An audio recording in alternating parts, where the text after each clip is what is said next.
Hello. Well, I teach physics and astronomy here. And one of the things I like to do with my students is to get them to think beyond beyond the sort of things they learned when they were a kid. Because sometimes we realize, well, things aren't really what you thought. So what color's the sun? Something comes up now and then in my classes. And so you think about, well, why is this even a question? I mean, everybody knows what color sun is, right? I mean, when you're in elementary school, they're teaching you how to draw things. And the first thing you learn to do is draw the sun. Okay, you draw the sun as a yellow thing in the sky. Okay, it's a yellow ball, little spiky things around the outside. I mean, every kid knows how to do this. So this is the sun. The textbook definition, why is it yellow? Well, the textbook says it's a yellow star.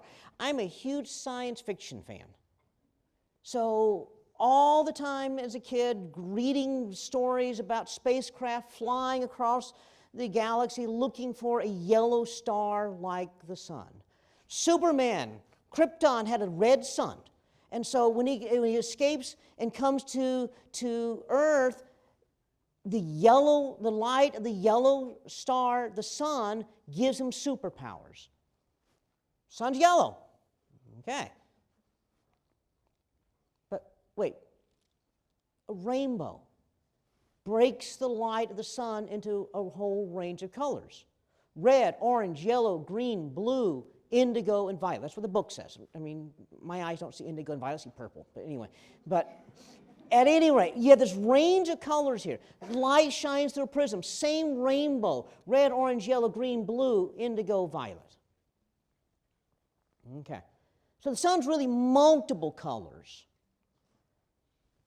Why do we say it's yellow? Well, I mean, you look at the sun, it doesn't really look yellow here, okay? Too bright to even see. I mean, you can't go out and just stare at the sun. I mean, that's not good. So you put a filter. So these are pictures I took here of the sun here on campus, but filters in the telescope to dim it down. Well, that doesn't look yellow. Well, of course, that's the filters that are in there. Okay, so you start thinking here, well, the sun. Okay, so we look at the sun as it goes low in the sky. We notice that doesn't look yellow. That's because the atmosphere is affecting it. The sunlight's going through the atmosphere, red, orange, yellow, green, blue, indigo, violet. The blue and the indigo and all that sort of stuff is scattered in the atmosphere. That's why you get blue sky, but if you take all the blue out, it looks more reddish. So the sun looks red when it's rising and setting. What's that? The color of the sun. Well, it's rising and setting. Well, the other thing is, if you just go out and look at the sun, actually, don't do that, okay, but if you were to just go out and look at the sun, okay, then you look at the sun and you have to look at it with your eye. Well, duh, okay.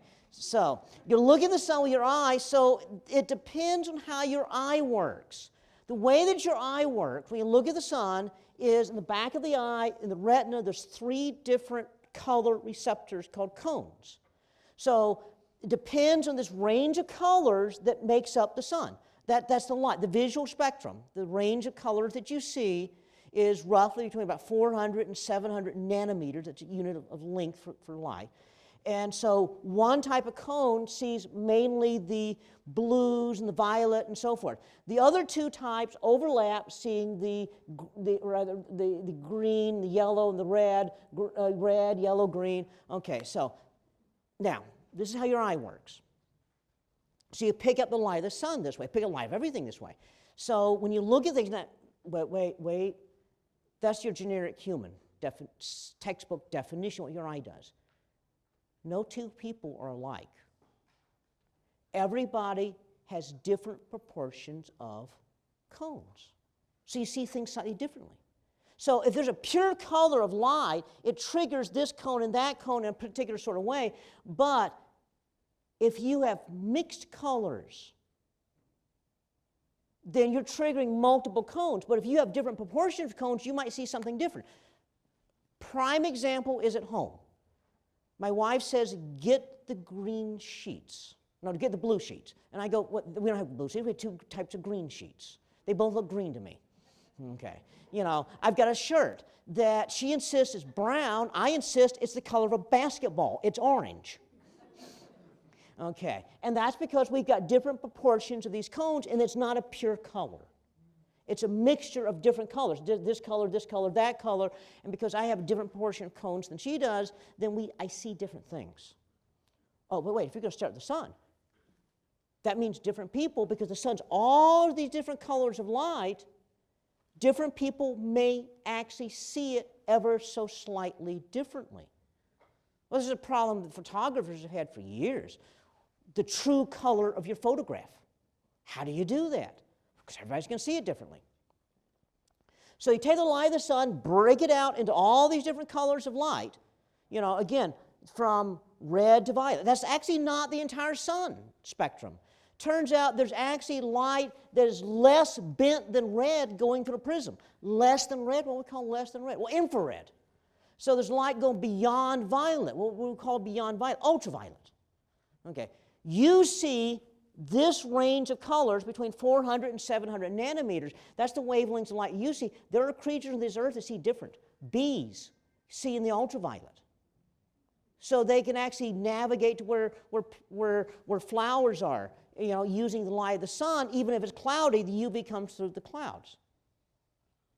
Rattlesnakes actually can detect infrared, so they can hunt at night, warm-blooded things. Okay. So there are other creatures on this planet, even chickens, actually can see into the ultraviolet. Okay, just ask one. Okay. They won't actually answer, they'll cluck at you and like walk off. But anyway, but still, I mean, they can see into the ultraviolet. Everybody sees differently. So what's the color of the sun? Well, you're going to see a different color than the chicken would see. Okay, okay. Then we say, well, how does the sun even shine? Well, now we get to physics. In physics, we say that something that is giving off light because it's hot, we call black body. You can, well, black, doesn't that absorb light? Well, yeah, black stuff absorbs light. Okay, but in the physics equations, you just put a minus sign in there, it goes the other way. So it radiates the energy back out. So something that radiates very efficiently, just like it absorbs very efficiently, we say is black. To a physicist, the sun is black. It's just a really bright black. Okay, all right. So it's radiating very, very efficiently. Now, the color you give off depends on the temperature. So if you heat it up a little bit, okay, so humans actually radiate infrared light. Okay, that's how night vision equipment can operate.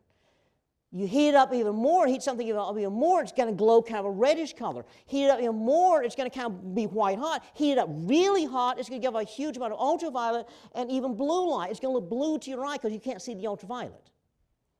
Okay, so what about the sun?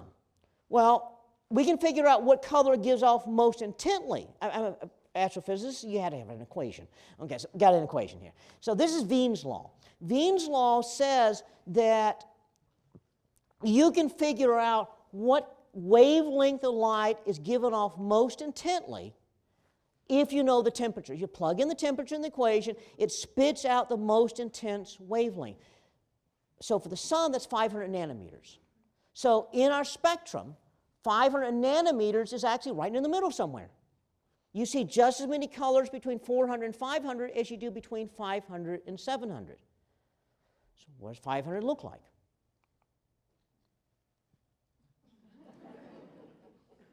Kind of a yellow-green color.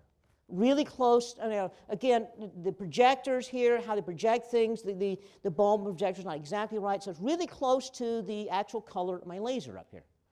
Okay, and so that's kind of a yellowish-green color to me. And so that is the peak color of the sun.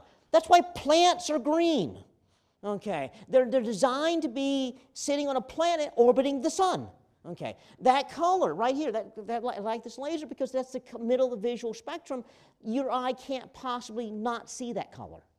Okay, so that's where you're most sensitive. Okay, but the sun's not just that one color. It's got all these different colors. So what happens if you put all the colors together? Well, you get that.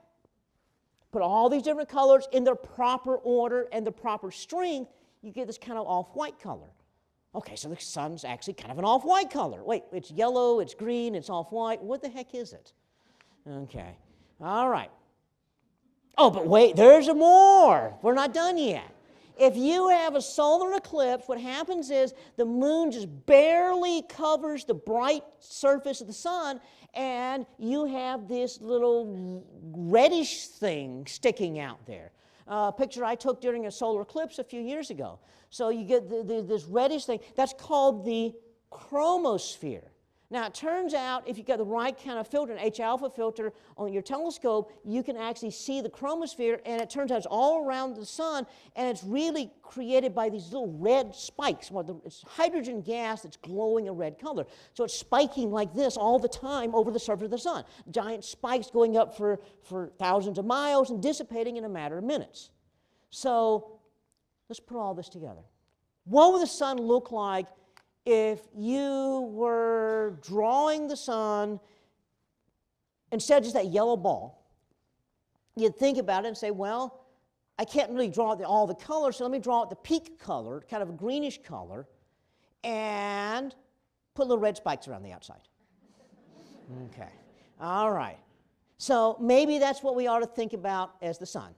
So, or a good friend of mine, another faculty member here a number of years ago, and I were talking, and he just started calling the sun the big green thing in the sky.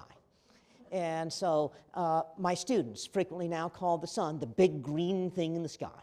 And so that's just kind of the thing, and that maybe when you look at the sun later, you'll start thinking about the different colors, and then think of it as the big green thing in the sky. So, thank you.